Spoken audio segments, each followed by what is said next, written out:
안녕하세요 여러분. 저는 토익 브릿지 기본서에서 LC 파트를 담당하고 있는 두남자 토익 이루경 강사입니다.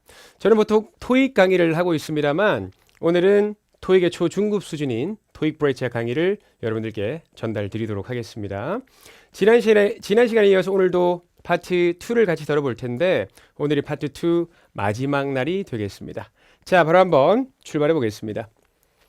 오늘은 선택 의문문 그리고 요청 제안문을 준비해 봤습니다.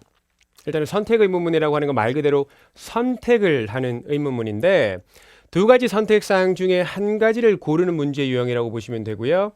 or이 들어가 있습니다. 그래서 문제를 들었는데 or이 들어가 있으면 선택 의문문이구나 라고 생각을 해 주시면 되겠습니다. 두 가지 중에 하나를 당연히 선택할 수 있겠죠. A or B 중에 하나를 선택할 수도 있어요. 근데 전혀 다른 제3의 대답을 선택할 수도 있습니다. 3의 대답을 할 수도 있습니다. 예를 들어 이런 겁니다. 너 버스 타고 갈래? 택시 타고 갈래라고 했는데 나 운전해서 갈 건데 이런 거 가능하다라는 거예요. 아시겠죠? 그러면 선택을 하지 않을 수도 있어요. 예를 들어서 너 이 의자가 좋아? 이 의자가 좋아? 그랬을 때 나 둘 다 별론데 이것도 가능하다라는 거예요. 아시겠죠? 선택의 의문문은 이런 다양한 답변들이 가능하다라는 거 참고하시고요. 그러면 요청문이라고 하는 것은 말 그대로 요청하는 건데 상대방한테 무언가를 부탁하거나 혹은 허락을 구할 때 이거 해도 돼요? 이거 해주시겠어요? 이거 좀 써도 될까요? 이런 것들이 있겠죠. 제안문 같은 경우는 how about 뭐뭐는 어떠니? 이렇게 나오거나 why don't you? why don't we? 당신 뭐뭐 하는 건 어때요? 우리 뭐뭐 하는 건 어때요? 이렇게 시작한다라고 보시면 되고요. 어떤 의견이나 생각을 제안할 때 쓴다라고 나와 있죠. 좀 특이하지 않나요? how는 사실 우리가 how 의문문으로 알고 있는 건데 about이 붙으면 이게 제안문이 되는 거예요. 그래서 어때요? 이렇게 제안하는 것이 되는 거죠. 그래서 이걸 덩어리로 알아야 되겠죠. How about? 제안문이구나. 이렇게 받아들여야 되겠고요. Why don't?도 설명을 드린 적이 한 번 있기는 하거든요. while에 don't가 붙었죠. 그러면 덩어리로 why don't가 나오면 why 의문사 의문문이 아니구나. 제안문이구나. 이렇게 생각을 해주셔야 돼요. 그래서 why don't you는 해석이 뭐뭐 하는 건 어때요? why don't we는 우리 뭐뭐 하는 건 어때요? 이렇게 나오는 거죠. 참고해 주시면 좋을 것 같고요. 자, 그러면 저랑 체크업 바로 하나 풀어보도록 하겠습니다. 일단은 사진을 보니까 어떤 대화를 나누고 있는 사진인 것 같은데 어떤 대화인지는 잘 모르겠고요.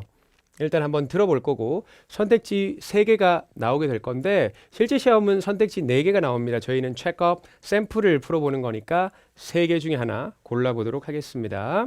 자, 질문 가볼까요? Number 1. When should I call you? Today or tomorrow? A. Tomorrow would be better. B. At 555-0184. C. To make travel plans. 오케이, 좋습니다. 정답은 어떻게 가셨나요? 정답은 A로 잘 가셨나요? When should I call you? Today or tomorrow? 맞죠. When should I call you? 언제 전화 드려야 될까요? Today or tomorrow? 오늘 드릴까요? 내일 드릴까요? 라고 했더니 Tomorrow would be better. Tomorrow would be better 라고 합니다. 내일이 더 좋을 것 같아요 라고 해요. 제가 알려드린 스킬이라고 하는 게 있기는 하죠. 질문에 나오는 단어랑 선택지에 나온 단어가 동일하거나 유사하면 오답이다 라고 하는 건데 당연히 스킬이라고 하는 건 100% 통하는 건 아니고 특히나 선택 의문문이라고 하는 건 말 그대로 물은 걸 그대로 선택을 해야 되기 때문에 단어를 그대로 쓰는 경우들이 많다라는 것도 하나 참고해 주시고요. Tomorrow would be better. 우리가 익숙한 발음은 better일 텐데 발음이 어땠어요? Tomorrow would be better. 맞죠. better 이렇게 발음을 했습니다. 맞죠. T 발음은 보통 미국 발음일 때는 단어 중간에 들어가면 리을 발음으로 가깝긴 하니까 better 이렇게 나는 거고 영국 발음일 때는 T가 티귿으로 나니까 발음이 better 이렇게 발음이 났습니다. 그 다음에 영국 발음은 특징적으로 제일 끝에 R 발음도 탈락을 많이 시키거든요. 그래서 better이 아니라 better 이렇게 발음이 났습니다. 한 번만 더 들어볼까요? Tomorrow would be better. 맞죠. 이렇게 되겠습니다. 그래서 A would be better 이라고 하면은 A가 더 좋다. 내일이 더 좋을 것 같아요. 내일 전화 주세요. 이런 뜻이 되겠고요. B 같은 경우는 at 0184 이렇게 나와 있는데 전화번호를 얘기하는 거니까 어디로 전화해야 될까요? 아니면 어떤 번호에 전화해야 될까요? 이렇게 나와야 되겠죠. 뭐 which number should I call you? 뭐 이렇게 나오면 정답 B가 될 수 있을 것 같고요. C 같은 경우는 to make travel plans가 되는 거니까 여행 일정을 만들기 위해서요라고 하는 거니까 여행 일정을 짜기 위해서요 이런 뜻이겠죠. 질문 자체가 why여야 될 것 같아요. 맞죠? Why did you call the travel agency? 왜 그 travel agency 여행사에 전화했니? To make travel plans. 여행 일정 좀 짜려고요. 이렇게 되겠죠. 맞죠? 제가 뭐 말씀드린 적이 있었는데 오답인 것들은 그냥 넘어가지 마시고 이게 정답이 되려면 질문이 뭘까? 이런 고민들을 많이 해보셔야 여러분들께서 오답을 들었을 때 빠르게 소거할 수 있는 힘이 길러진다는 것도 참고하시기 바랍니다. 자, 그러면은 그 다음 문제로 가볼 텐데 지금 여기는 아무래도 식당인 것 같아요. 맞죠? 식당에서 어떤 대화가 오갈지 한번 들어보겠습니다. 갑니다. Number 2. Would you like to see a menu? A. It's a nice view. B. Yes, a new chef. C. I'm ready to order. 오케이. 정답은요. 뭔가 생략되어 있기 때문에 조금 어렵네 이런 생각이 충분히 들 수 있을 것 같은데 정답은 Would you like to see a menu? 메뉴 보시겠습니까? 라고 했어요. Would you like to see a menu? 그랬더니 I'm ready to order 이라고 하죠. Ready to order 이라고 하면은 주문할 준비가 되었다는 뜻입니다. 그래서 여기서 뭐가 생략됐냐면 no가 생략된 거예요. 메뉴 보실래요? 아니요. 저 주문할 준비 되었습니다. 라고 합니다. 아마 여기 단골이거나 그렇겠죠? 여기 메뉴를 잘 알고 있으니까 혹은 여기 오면 꼭 먹고 싶었던 걸 이미 마음 먹고 왔으니까 아니요. Would you like to see a menu? 맞죠? 메뉴 볼래? 그랬더니 I'm ready to order. 아우 저 주문할 준비 되었어요. 메뉴 뭔지 압니다. 이렇게 얘기를 하는 겁니다. order이라고 하는 건 주문하다라는 동사 기억해 주시면 좋을 것 같고요. A는 it's a nice view라고 합니다. 경치가 참 좋네요라고 하는 건 해석상 답이 안 되겠고요. B는 yes, a new chef라고 합니다. 네, 새로운 셰프요라고 하는데 이것도 답이 될 수는 없습니다. 물론 yes는 가능해요. no도 가능해요. 왜? would라고 묻는 건 조동사로 묻는 건데 조동사가 일반의 문문에 들어가죠. 일반의 문문은 의문사, 의문문하고는 다르게 yes, no는 가능하니까. 아시겠죠? 어쨌든 정답은 C, no가 생략된 I'm ready to order 이렇게 나왔습니다. 자, 그러면 저랑 실전 문제 풀어보도록 할게요. 갑니다. Number 1. Do you want to join our tour? A. About an hour. B. Thanks, but I'm tired. C. A skilled guide. D. I left it in my room. 오케이, 좋습니다. 혹시 정답 잘 골라내셨나요? 정답은 Do you want to join our tour? Do you want to 원하시나요? Join our tour. 우리 투어에 join하길 원하세요? 라고 했어요. 그랬더니 정답으로 나온 건 뭔가요? 정답은 Thanks, but I'm tired. 감사합니다만 but I'm tired. 너무 피곤해요 라고 합니다. 결국 피곤하면 join 하겠다 안 하겠다 안 하겠다라고 거절을 하고 있는 느낌이죠. 맞죠? 감사합니다만 피곤해서 오늘은 못 갈 것 같아 이런 뜻이 되겠고요. 그래서 be tired라고 하면은 피곤한 이런 뜻이 되겠죠. A는 about an hour입니다. hour이라고 하는 것도 1시간, an hour이니까 1시간이라고 하는 숫자가 들어가 있어요. 숫자가 들어가면 질문은 거의 뭐라 그랬죠? how라고 말씀을 드렸죠. 그래서 how long how long으로 물어야 될 것 같아요. How long will it take? 얼마나 걸릴까요? 물어봐야 about an hour, 1시간쯤 걸려요가 되겠고요. C 같은 경우는 a skilled guide니까 skilled는 능력 있는 이란 뜻이거든요. skilled guide, 능력 있는 가이드요라고 합니다. 맞죠?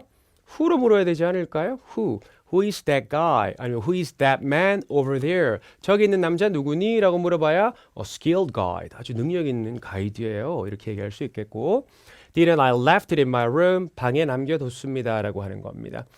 left는 뭐뭐를 남겨뒀다 라는 뜻이거든요. 방에 남겨뒀습니다. 질문을 생각해 보면은 in my room이 있으니까 where이 맞겠죠. Where did you leave it? 어디에 남겨뒀니? I left it in my room. 방에 남겨뒀어. 이렇게 될 수 있겠습니다. 괜찮으시죠? 자, 그 다음으로 가볼게요, 여러분. 하나 더 풀어볼게요. 갑니다. Number 2. Would you like a ride to the party? A, Thanks, that'd be great.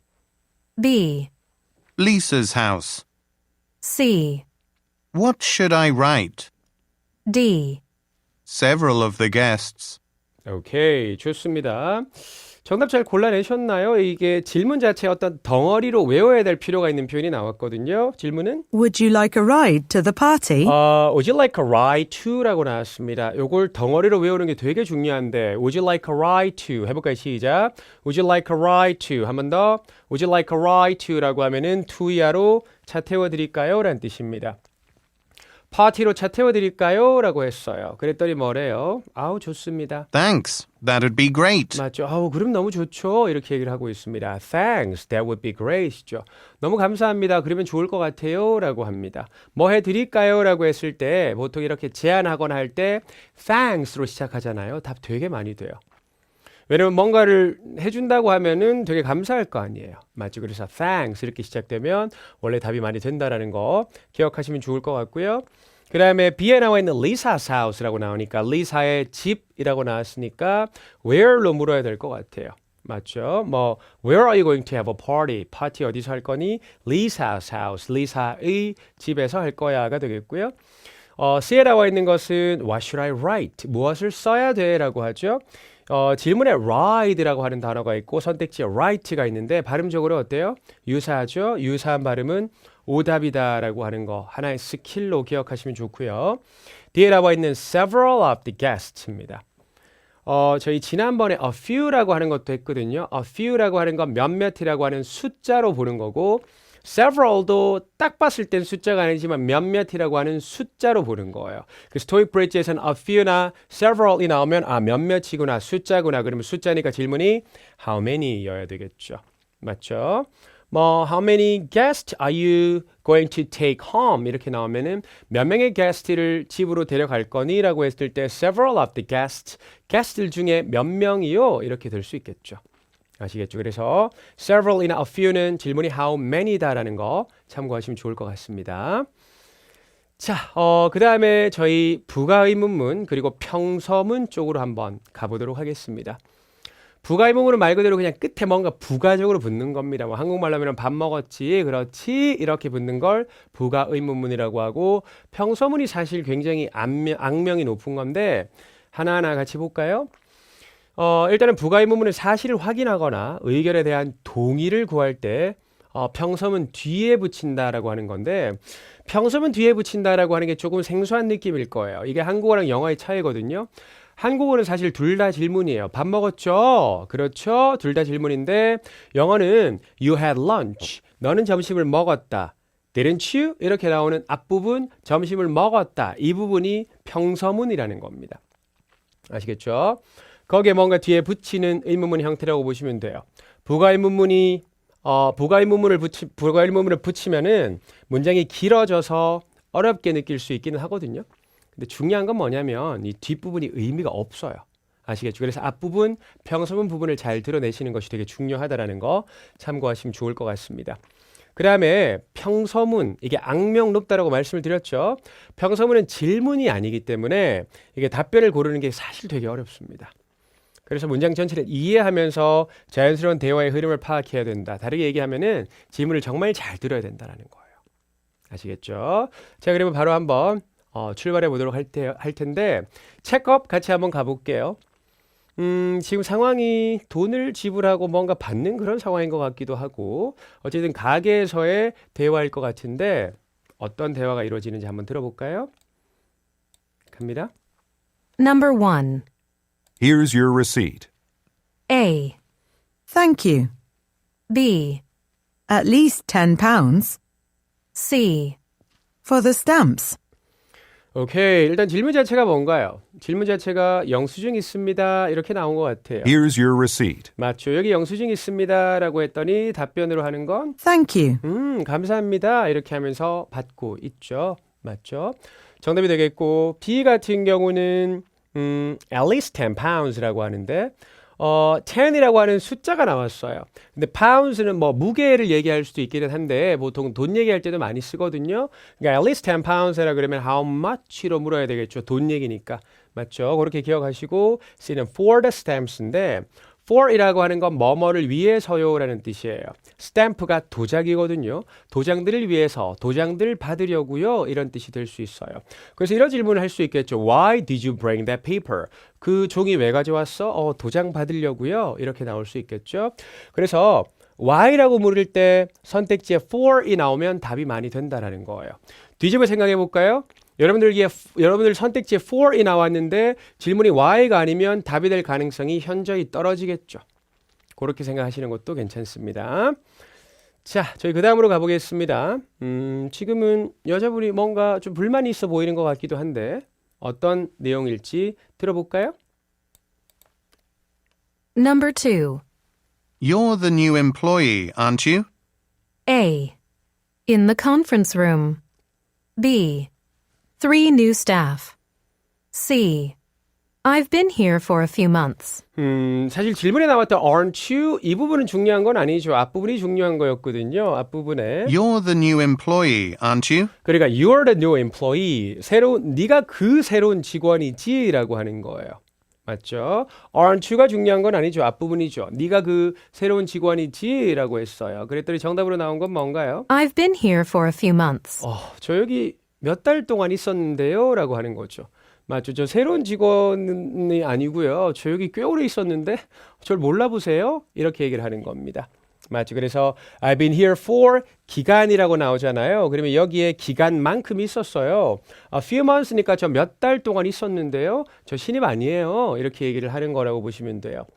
그러면 in the conference room이라고 하는 건 where로 물어야 되겠죠. Where are we going to have a meeting? 이라고 나오면 저희 conference room에서 미팅을 할 거야가 되겠고요. B는 3 new staff입니다. 일단은 3라고 하는 숫자네요. 그러면은 질문이 how many로 나와야 되겠죠. How many로 물어야 3명의 새로운 직원이요. 이렇게 되겠습니다. 요거 익숙하시죠? 선택지가 숫자가 있다면 질문은 how다라는 걸 무조건 의심해야 된다라는 거죠. 아시겠죠? 자, 그러면 저랑 이번에는 실전 문제 풀어보도록 하겠습니다. 갑니다. Number 1. The copy machine isn't working. A. Just a few copies. B. I'm not thirsty. C. He only works on weekdays. D. I'll call the technician. 오케이, 좋습니다. 정답은 어떻게 됐나요? 정답은 뭐가 작동하지 않는다라고 했던 것 같아요. The copy machine isn't working. 맞죠. Copy machine isn't working이라고 하죠. 여러분들 이 비동사 잘 들리는지 한번 들어볼까요? The copy machine isn't working. isn't working 이렇게 나왔죠. 맞죠. 이렇게 비동사가 강하게 그렇다고 해서 isn't working이라고 하진 않았죠. isn't working이라고 해서 is가 잘 들렸죠. 이렇게 비동사가 잘 들리면 부정이라고 생각을 하시면 돼요. 이게 만약에 긍정일 때는 copy machine is working, copy machine is working 이렇게 is가 아닌 is working 이렇게 부드럽게 날 거라는 거죠. 그래서 비동사라고 하는 건 강하게 들리면 부정이다 생각하시면 됩니다. work라고 하는 건 우리 일하다로 알고 있지만 작동하다로도 되게 많이 쓰이는 단어라서 copy machine is working이라 그러면 copy machine이 작동하지 않습니다 라는 뜻이 되는 거예요. D 정답인가요? I'll call the technician. 그렇구나. 그러면 제가 technician이라고 하는 게 기술자 아니면 수리업자라고 볼 수 있거든요. 제가 수리업자한테 연락할게요가 되겠죠? 자, A는 왜 답이 안 될까요? Just a few copies입니다. A few라고 하는 거 늘 강조하고 있네요. 숫자기 때문에 질문이 how many여야 되겠죠? 그래서 how many 질문이라는 겁니다. B는 I'm not thirsty입니다. 저 목이 안 마릅니다 라고 해요. 카피 머신이 작동을 안 해요. 저 목이 안 말라요. 맞아요. 대화가 말이 안 되는 거고요. C 같은 경우는 he only works on weekdays라고 합니다. 주중에만 weekday가 주중이니까 주중에만 일합니다라고 하는 거예요. 이건 왜 나왔냐면 질문에 working이 있죠. 그러면 선택지에 works가 있죠. 발음상 유사하죠. 유사한 발음이니까 속어 이렇게 하셔도 됩니다. 아시겠죠? 자, 그러면 저희 하나만 딱 더 풀어보고 마무리하도록 할 텐데 자, 정답 한번 골라볼게요. 갑니다. Number 2. My report isn't too long, is it? A. More than 30 miles. B. She's a reporter. C. At the meeting. D. It's fine. 아까 잠깐 설명드린 것처럼 비동사가 좀 강하게 들렸죠? 그러니까 부정의 느낌이 있죠. My report isn't too long, is it? My report isn't too long. Too long 하면은 굉장히 긴 건데 isn't too long이니까 별로 안 길죠? 라고 했어요. 맞죠? 그랬더니 정답은 뭐래요? It's fine. It's fine. 괜찮아요. 이렇게 얘기를 하고 있죠. 맞죠. 그 다음에 A 같은 경우는 more than 30 miles니까 숫자네요. 그럼 질문이 how여야 되는 거예요. 아마 거리를 묻는 how far이 되겠죠. How far do we have to go more? 얼마나 더 가야 돼? 30마일 넘게 더 가야 됩니다가 되겠고요. 그 다음에 B는 she's a reporter이라고 나왔는데 질문에 report, 선택지 reporter 있으니까 reporter, 유사 발음 소거할 수가 있겠죠. 물론 해석상도 답이 안 되고요. C 같은 경우는 at the meeting입니다. 그러니까 이거는 at이라고 하는 건 위치인 표현도 되지만 meeting에서라는 표현도 있으니까 when으로 물 수도 있겠죠. When are you going to give a presentation? 너 언제 발표할 거니? 라고 했을 때 at the meeting, meeting에서 발표할 겁니다. 이렇게도 답변이 될 수 있겠죠. 괜찮으시죠? 자, 파트 2. 꽤 어려운 것들이 꽤 많았는데 어쨌든 단어 잘 외우시고 외워야 될 것들은 사실 질문은 덩어리로 외우는 것이 되게 중요하다라는 거 기억하시고요. 그 다음에 질문이 how일 때 숫자가 답이다. 뭐 이런 것들이 있죠. 근데 숫자가 답인데 질문이 how가 아니네. 그런 것들을 소거하고 이런 연습들 많이 해주시는 것이 되게 중요할 것 같습니다. 그럼 파트 2 이렇게 마무리하고요. 다음 강좌에서 파트 3로 뵙도록 하겠습니다. 수고 많으셨습니다, 여러분.